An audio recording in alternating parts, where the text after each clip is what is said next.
Seja bem-vindos ao canal Li um Livro. Por favor, se inscreva no canal para que eu leia livros para você. Curta os vídeos. Não esqueça de deixar seu comentário, ele é sempre bem-vindo. Boa leitura.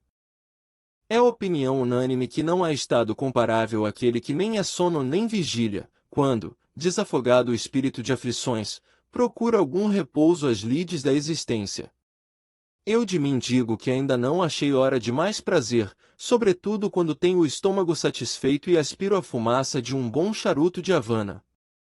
Depois de uma ceia copiosa e delicada, em companhia de meu excelente amigo Dr. Vaz, que me apareceu em casa depois de 2 anos de ausência, fomos eu e ele para minha alcova, e aí entramos a falar de coisas passadas, como dois velhos para quem já não tem futuro a gramática da vida.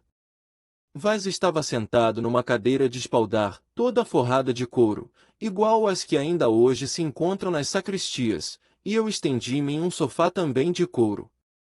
Ambos fumávamos 2 excelentes charutos que me haviam mandado de presente alguns dias antes. A conversa, pouco animada ao princípio, foi esmorecendo cada vez mais, até que eu e ele, sem deixarmos o charuto da boca, cerramos os olhos e entramos no estado a que aludi acima, ouvindo os ratos que passeavam no forro da casa, mas inteiramente esquecidos um do outro. Era natural passarmos dali ao sono completo, e eu lá chegaria, se não ouvisse bater à porta 3 fortíssimas pancadas. Levantei-me sobressaltado, Vaz continuava na mesma posição, o que me fez supor que estivesse dormindo, porque as pancadas deviam ter-lhe produzido a mesma impressão se ele se achasse meio acordado como eu. Fui ver quem me batia à porta. Era um sujeito alto e magro embuçado em um capote. Apenas lhe abri a porta, o homem entrou sem me pedir licença, e nem dizer coisa nenhuma. Esperei que me expusesse o motivo da sua visita, e esperei debalde, porque o desconhecido sentou-se comodamente em uma cadeira, cruzou as pernas, tirou o chapéu e começou a tocar com os dedos na copa do dito chapéu uma coisa que eu não pude saber o que era, mas que devia ser alguma sinfonia de doidos, porque o homem parecia vir direitinho da Praia Vermelha. Relancei os olhos para o meu amigo, que dormia a sono solto na cadeira de espaldar. Os ratos continuavam a sua saturnal no forro. Conservei-me de pé durante poucos instantes a ver se o desconhecido se resolvia dizer alguma coisa, e durante esse tempo, apesar da impressão desagradável que o homem produzia em mim, examinei-lhe as feições e o vestuário.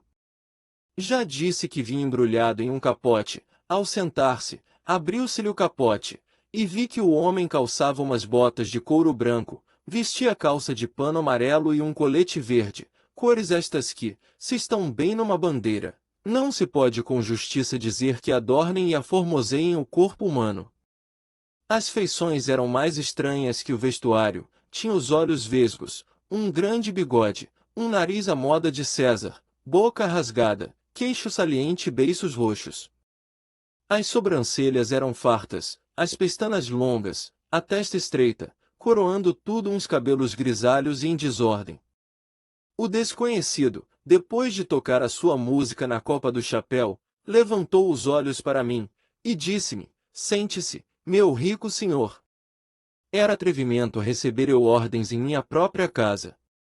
O meu primeiro dever era mandar o sujeito embora, contudo, o tom em que ele falou era tão intimativo que eu insensivelmente obedeci e fui sentar-me no sofá. Daí pude ver melhor a cara do homem, à luz do lampião que pendia do teto, e achei-a pior do que antes. Chamo-me Tobias e sou formado em matemáticas. Inclinei-me levemente. O desconhecido continuou: "Desconfio que hei de morrer amanhã, não se espante, tenho certeza de que amanhã vou para o outro mundo.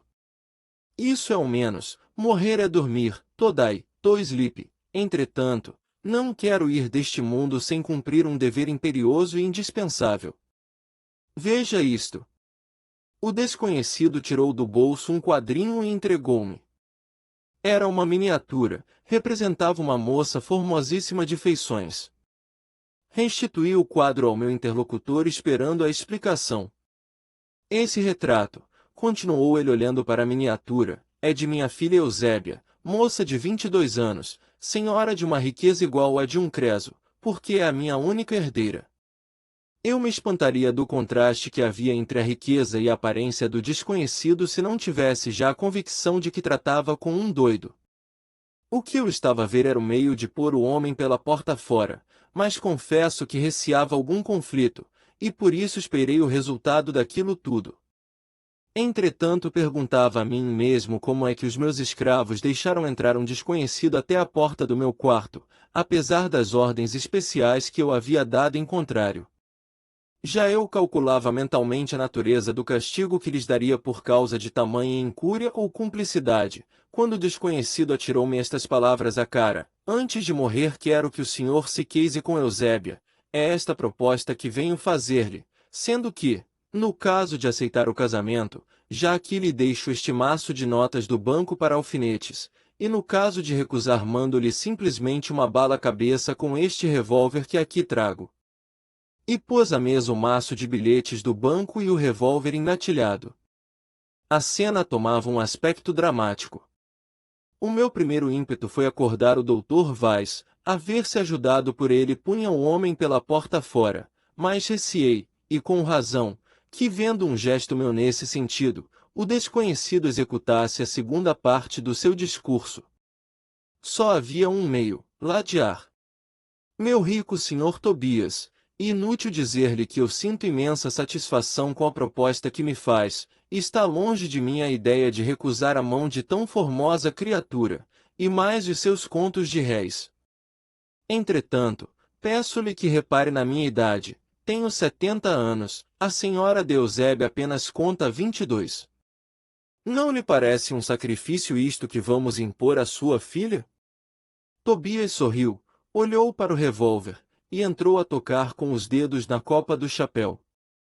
Longe de mim, continuei eu, a ideia de ofendê-lo, pelo contrário, se eu consultasse unicamente a minha ambição não diria palavra, mas é no interesse mesmo dessa gentilíssima dama, que eu já vou amando apesar dos meus 70, e no interesse dela que eu lhe observo a disparidade que entre nós existe. Estas palavras disse-as eu em voz alta a ver se o doutor Vaz acordava, mas o meu amigo continuava mergulhado na cadeira e no sono. Não quero saber de sua idade, disse Tobias pondo o chapéu na cabeça e segurando no revólver. O que eu quero é que se case com Eusébia, e hoje mesmo. Se recusa, mato, Tobias apontou-me o revólver. Que faria eu naquela alternativa, se não aceitar a moça e a riqueza, apesar de todos os meus escrúpulos? Caso! Exclamei. Tobias guardou o revólver na algibeira, e disse, pois bem, vista-se. Já, sem demora. Vista-se enquanto eu leio. Levantou-se, foi à minha estante, tirou um volume do De Quixote, e foi sentar-se outra vez, e enquanto eu, mais morto que vivo, ia buscar ao guarda-roupa a minha casaca, o desconhecido tomou uns óculos e preparou-se para ler. Quem é este sujeito que está dormindo tão tranquilo? Perguntou ele enquanto limpava os óculos. É o Dr. Weiss, meu amigo. Quer que lhe apresente? Não, senhor, não é preciso, respondeu Tobias sorrindo maliciosamente. Vesti-me com vagar para dar tempo a que algum incidente viesse interromper aquela cena desagradável para mim. Além disso estava trêmulo, não atinava com a roupa, nem com a maneira de vestir. De quando em quando deitava um olhar para o desconhecido, que lia tranquilamente a obra do imortal Cervantes. O meu relógio bateu 11 horas.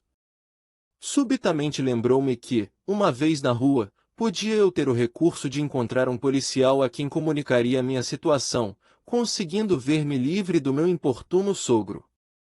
Outro recurso havia, e melhor que esse, vinha a ser acordar o Dr. Vaz na ocasião da partida, coisa natural, e ajudado por ele desfazer-me do incógnito. Efetivamente, vesti-me o mais depressa que pude, e declarei-me às ordens do Sr. Tobias, que fechou o livro, foi pô-lo na estante, rebuçou-se no capote, e disse, vamos. Peço-lhe entretanto para acordar o Dr. Weiss, que não pode ficar aqui, visto que tem de voltar para casa, disse-lhe eu dando um passo para a cadeira onde dormia o Vaz. Não é preciso, atalhou Tobias, voltamos dentro de pouco tempo. Não insisti, restava-me o recurso do policial, ou de algum escravo se pudesse falar-lhe a tempo, o escravo era impossível. Quando saímos do quarto, o desconhecido deu-me o braço e desceu comigo rapidamente as escadas até a rua. À porta de casa havia um carro. Tobias convidou-me a entrar nele. Não tendo previsto este incidente, senti fraquear-me as pernas e perdi de todo a esperança de escapar do meu algoz. Resistir era impossível e arriscado, o homem estava armado com um argumento poderoso, e além disso, pensava eu, não se discute com um doido. Entramos no carro. Não sei quanto tempo andamos, nem por que caminho fomos, calculo que não ficou no Rio de Janeiro canto por onde não passássemos. No fim de longos e aflitivos séculos de angústia, parou o carro diante de uma casa toda iluminada por dentro. É aqui, disse o meu companheiro, desçamos. A casa era um verdadeiro palácio, a entrada era ornada de colunas de ordem dórica, o vestíbulo calçado de mármore branco e preto, e iluminado por um magnífico candelabro de bronze de forma antiga. Subimos, eu e ele, por uma magnífica escada de mármore, até o topo, onde se achavam duas pequenas estátuas representando Mercúrio e Minerva. Quando chegamos ali, o meu companheiro disse-me apontando para as estátuas: são emblemas, meu caro genro. Minerva quer dizer Eusébia, porque é a sabedoria, Mercúrio, sou eu, porque represento o comércio. Então o senhor é comerciante? Perguntei eu ingenuamente ao desconhecido. Fui negociante na Índia.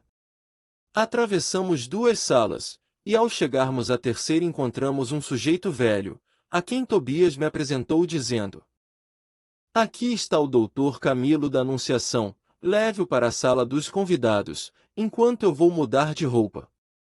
Até já, meu caro genro.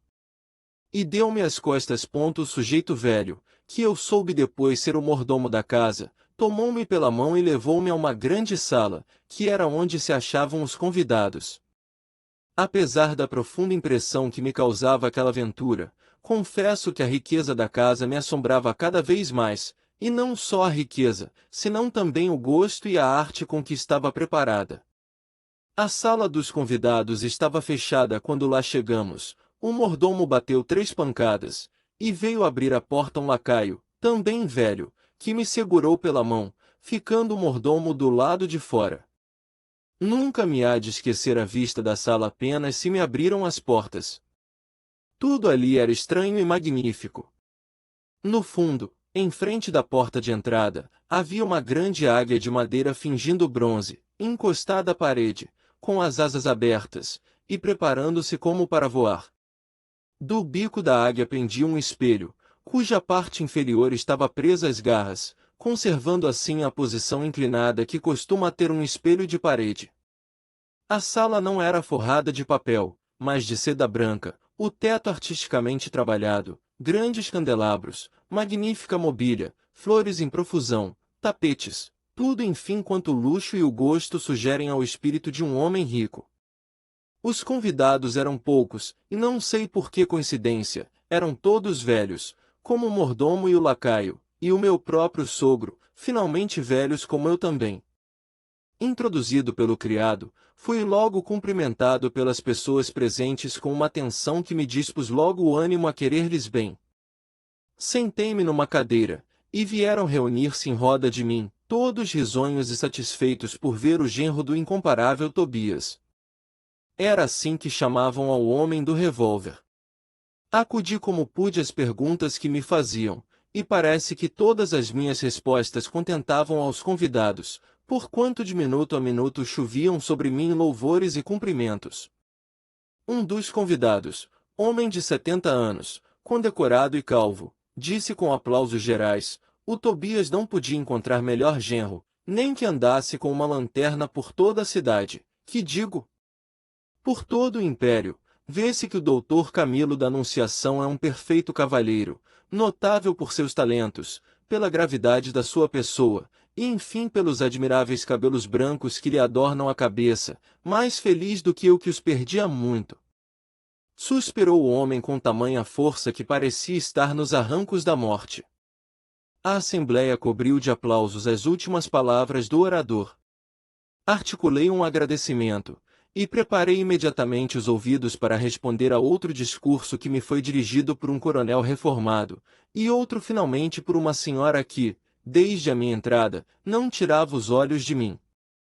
Senhora Condessa, disse o coronel quando a senhora acabou de falar, confesse-se que os rapazes de hoje não valem este respeitável ancião, futuro genro do incomparável Tobias. Valem nada, coronel. Em matéria de noivos só o século passado os fornece capazes e bons. Casamentos de hoje. Abrenúncio. Uns peraltas todos pregadinhos e esticados, sem gravidade, sem dignidade, sem honestidade. A conversa assentou toda neste assunto. O século XIX sofreu ali um vasto processo, e, talvez preconceito de velho, falavam tão bem naquele assunto, com tanta discrição e acerto, que eu acabei por admirá-los. No meio de tudo, estava ansioso por conhecer a minha noiva. Era a última curiosidade, e se ela fosse, como eu imaginava, uma beleza, e além do mais riquíssima, que poderia exigir da sorte? Aventurei uma pergunta nesse sentido a uma senhora que se achava ao pé de mim e em frente à condessa. Disse-me ela que a noiva estava no toucador, e não tardava muito que eu a visse. Acrescentou que era linda como o sol. Entretanto decorrera uma hora, e nem a noiva, nem o pai, o incomparável Tobias aparecia na sala. Qual seria a causa da demora do meu futuro sogro? Para vestir-se não era preciso tanto tempo. Eu confesso que, apesar da cena do quarto e das disposições em que vi o homem, estaria mais tranquilo se ele estivesse presente. É que ao velho já eu tinha visto em minha casa, habituara-me aos seus gestos e discursos. No fim de hora e meia abriu-se a porta para dar entrada a uma nova visita. Imaginem o meu pasmo quando dei com os olhos do meu amigo Dr. Weiss. Não pude abafar um grito de surpresa, e corri para ele. Tu aqui! Ingrato! Respondeu sorrindo Weiss, casas e não convidas ao teu primeiro amigo. Se não fosse esta carta ainda eu lá estaria no teu quarto à espera. Que carta? Perguntei eu. O Vaz abriu a carta que trazia na mão e deu-me para ler, enquanto os convidados de longe contemplavam a cena inesperada, tanto por eles, como por mim. A carta era de Tobias, e participava ao Vaz que, tendo eu de casar-me naquela noite, tomava ele a liberdade de convidá-lo, na qualidade de sogro, para assistir à cerimônia. Como vieste? Teu sogro mandou-me um carro. Aqui fui obrigado a confessar mentalmente que o Tobias merecia o título de incomparável, como Enéas o de Pio. Compreendi a razão por que não quis que eu o acordasse, era para causar-lhe a surpresa de vê-lo depois. Como era natural, quis o meu amigo que eu lhe explicasse a história do casamento, tão súbito, e eu já me dispunha a isso, quando a porta se abriu e entrou o dono da casa. Era outro.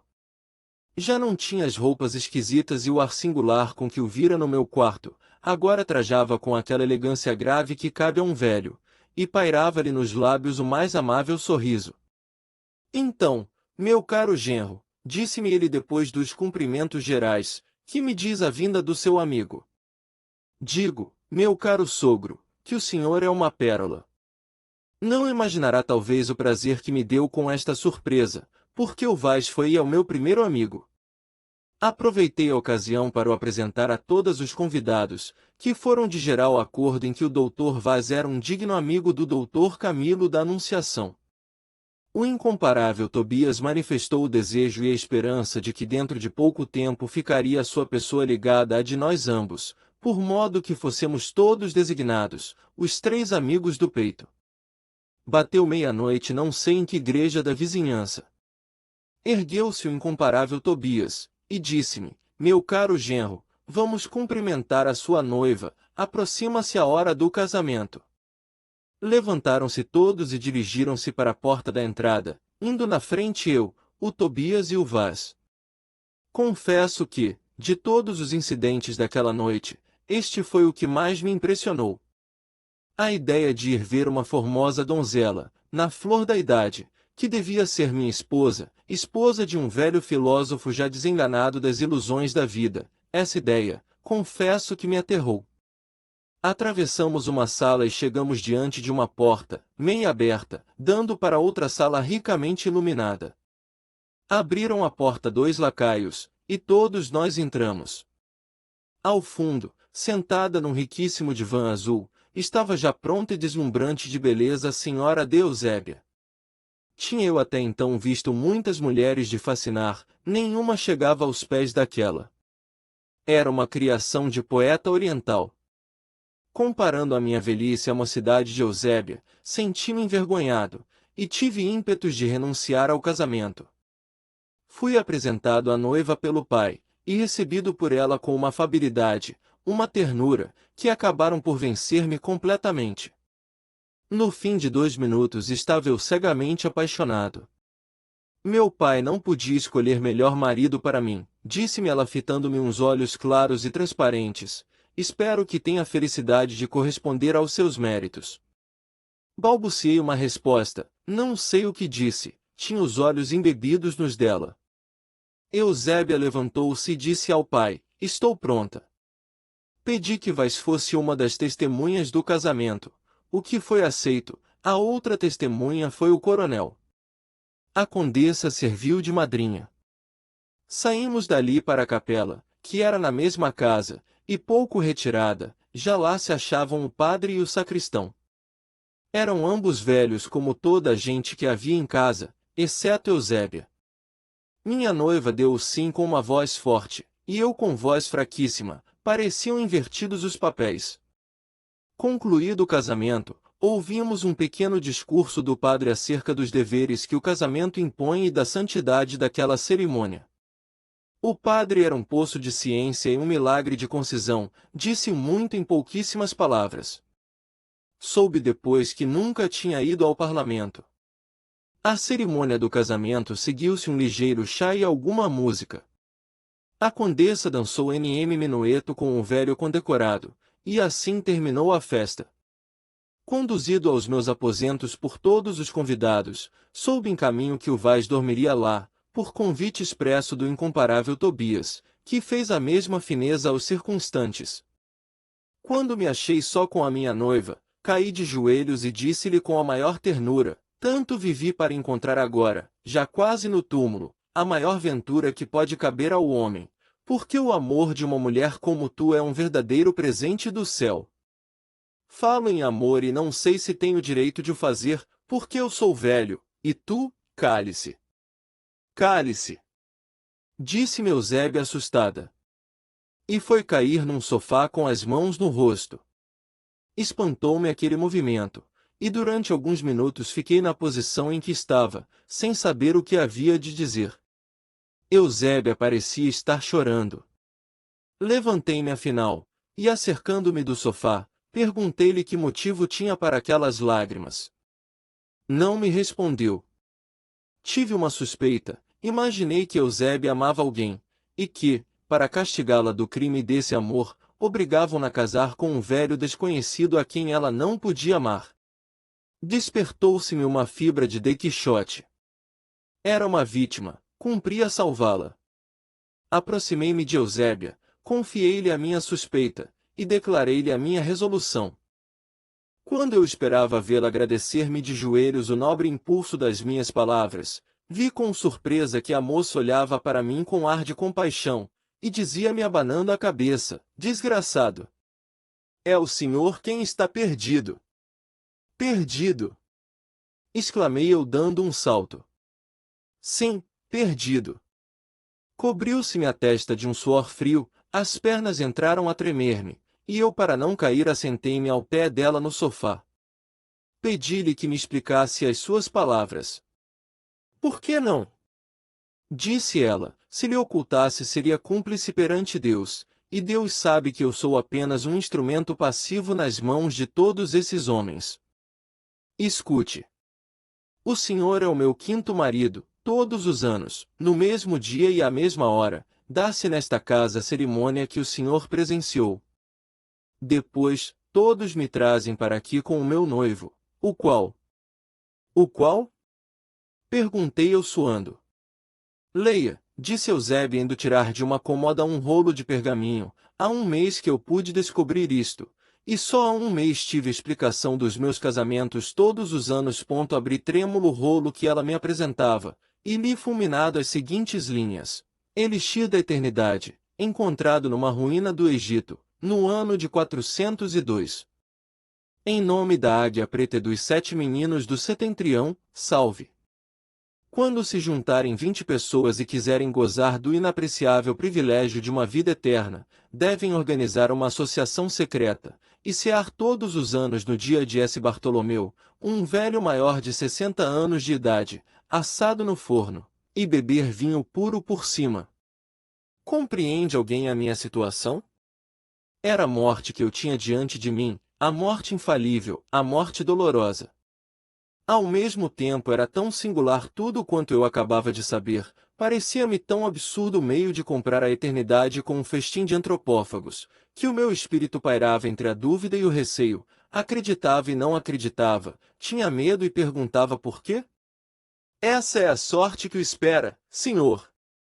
Mas isto é uma loucura! Exclamei, comprar a eternidade com a morte de um homem. Demais! Como sabe que este pergaminho tem relação? Sei, senhor, respondeu Eusébia. Não lhe disse eu que este casamento era o quinto? Onde estão os outros 4 maridos? Todos eles penetraram neste aposento para saírem meia hora depois. Alguém os vinha chamar, sob qualquer pretexto, e eu nunca mais os via. Desconfiei de alguma grande catástrofe, só agora sei o que é. Entrei a passear agitado. Era verdade que eu ia morrer? Era aquela a minha última hora de vida? Eusébia, assentada no sofá, olhava para mim e para a porta.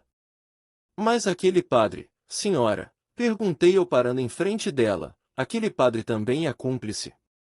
É o chefe da associação. E a senhora? Também é cúmplice, pois que as suas palavras foram um verdadeiro laço. Se não fossem elas eu não aceitaria o casamento, ai! Senhor! Respondeu Eusébia lavada em lágrimas, sou fraca, isso sim, mas cúmplice, jamais. Aquilo que lhe disse foi-me ensinado. Nisto ouvi um passo compassado no corredor, eram eles naturalmente. Eusébia levantou-se assustada e ajoelhou-se-me aos pés, dizendo com voz surda, não tenho culpa de nada do que vai acontecer, mas perdoe-me a causa involuntária. Olhei para ela e disse-lhe que a perdoava. Os passos aproximavam-se. Dispus-me a vender caro a minha vida, mas não me lembrava que, além de não ter armas, faltavam-me completamente as forças. Quem quer que vinha andando chegou à porta e bateu. Não respondi logo, mas insistindo de fora nas pancadas, perguntei, quem está aí? Sou eu, respondeu-me Tobias com voz doce, queira abrir-me a porta. Para quê? Tenho de comunicar-lhe um segredo. A esta hora. É urgente. Consultei Eusébia com os olhos, ela abanou tristemente a cabeça. Meu sogro, adiemos o segredo para amanhã. É urgentíssimo, respondeu Tobias, e para não lhe dar trabalho eu mesmo abro com outra chave que possuo. Corri à porta, mas era tarde, Tobias estava na soleira, risonho como se fosse entrar num baile. Meu caro genro, disse ele, peço-lhe que venha comigo à sala da biblioteca, tenho de comunicar-lhe um importante segredo relativo à nossa família. Amanhã, não acha melhor? Disse eu. Não, há de ser já. Respondeu Tobias franzindo a testa. Não quero. Não quer. Pois há de ir e bem sei que sou seu quinto genro, meu caro senhor Tobias. Ah! Sabe? Eusébia contou-lhe os outros casamentos, tanto melhor. E, voltando-se para a filha, disse com frieza de matar, Indiscreta. Vou dar-te o prêmio. Senhor Tobias, ela não tem culpa. Não foi ela quem lhe deu esse pergaminho? Perguntou Tobias apontando para o pergaminho que eu ainda tinha na mão. Ficamos aterrados. Tobias tirou do bolso um pequeno apito e deu um assobio, ao qual responderam outros, e daí a alguns minutos estava a alcova invadida por todos os velhos da casa. Vamos à festa! Disse o Tobias. Lancei mão de uma cadeira e ia atirar contra o sogro, quando Eusébia segurou-me no braço, dizendo, é meu pai. Não ganhas nada com isso, disse Tobias sorrindo diabolicamente, hás de morrer, Eusébia. E segurando-a pelo pescoço entregou-a a 2 lacaios dizendo, matem-na. A pobre moça gritava, mas em vão. Os 2 lacaios levaram-na para fora, enquanto os outros velhos seguraram-me pelos braços e pernas, e levaram-me em procissão para uma sala toda forrada de preto. Cheguei ali mais morto que vivo. Já lá achei o padre vestido de batina. Quis ver antes de morrer o meu pobre amigo Vaz, mas soube pelo coronel que ele estava dormindo, e não sairia mais daquela casa, era o prato destinado ao ano futuro. O padre declarou-me que era o meu confessor, mas eu recusei receber a absolvição do próprio que me ia matar. Queria morrer impenitente. Deitaram-me em cima de uma mesa atado de pés e mãos, e puseram-se todos à roda de mim, ficando à minha cabeceira um lacaio armado com um punhal.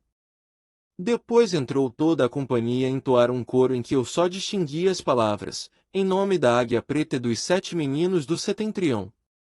Corria-me o suor em bagas, eu quase nada via, a ideia de morrer era horrível, apesar dos meus 70 anos, em que já o mundo não deixa saudades. Parou o coro e o padre disse com voz forte e pausada, atenção! Faça o punhal a sua obra. Luziu-me pelos olhos a lâmina do punhal, que se cravou todo no coração, o sangue jorrou-me do peito e inundou a mesa, eu entre convulsões mortais dei o último suspiro. Estava morto, completamente morto, e entretanto ouvia tudo à roda de mim, restava-me uma certa consciência deste mundo a que já não pertencia. Morreu? Perguntou o coronel. Completamente, respondeu Tobias. Vão chamar agora as senhoras. As senhoras chegaram dali a pouco, curiosas e alegres. Então? Perguntou a condessa, temos homem? Ei-lo. As mulheres aproximaram-se de mim, e ouvi então um elogio unânime dos canibais, todos concordaram em que eu estava gordo e havia de ser excelente prato. Não podemos assá-lo inteiro, é muito alto e gordo, não cabe no forno, vamos esquartejá-lo, venham facas. Estas palavras foram ditas pelo Tobias, que imediatamente distribuiu os papéis, o coronel cortar-me-ia a perna esquerda, o condecorado a direita, o padre um braço, ele outro e a condessa, amiga de nariz de gente, cortaria o meu para comer de cabidela. Vieram as facas, e começou a operação. Confesso que eu não sentia nada, só sabia que me haviam cortado uma perna quando ela era atirada ao chão com estrépito. Bem, agora ao forno, disse Tobias. De repente ouvi a voz do Vaz, que é isso, ó Camilo, que é isso? Dizia ele. Abri os olhos e achei-me deitado no sofá em minha casa, Vaz estava ao pé de mim. Que diabo tens tu? Olhei espantado para ele, e perguntei, onde estão eles? Eles quem? Os canibais. Estás doido, homem? Examinei-me, tinha as pernas, os braços e o nariz. O quarto era o meu. Vaz era o mesmo Vaz. Que pesadelo tiveste? Disse ele. Estava eu a dormir quando acordei com os teus gritos. Ainda bem, disse eu. Levantei-me, bebi água, e contei o sonho ao meu amigo, que riu muito, e resolveu passar a noite comigo. No dia seguinte, acordamos tarde e almoçamos alegremente. Ao sair, disse-me o Vaz, por que não escreves o teu sonho para o Jornal das Famílias? Homem, talvez. depois escreve, que eu o mando ao Garnier. Obrigado por me deixar ler o livro para você. Siga o canal Li um Livro, para que eu continue lendo livros para você. Foi um prazer, até a próxima leitura juntos. Não esqueça de deixar seu comentário, ele é sempre bem-vindo. Até breve.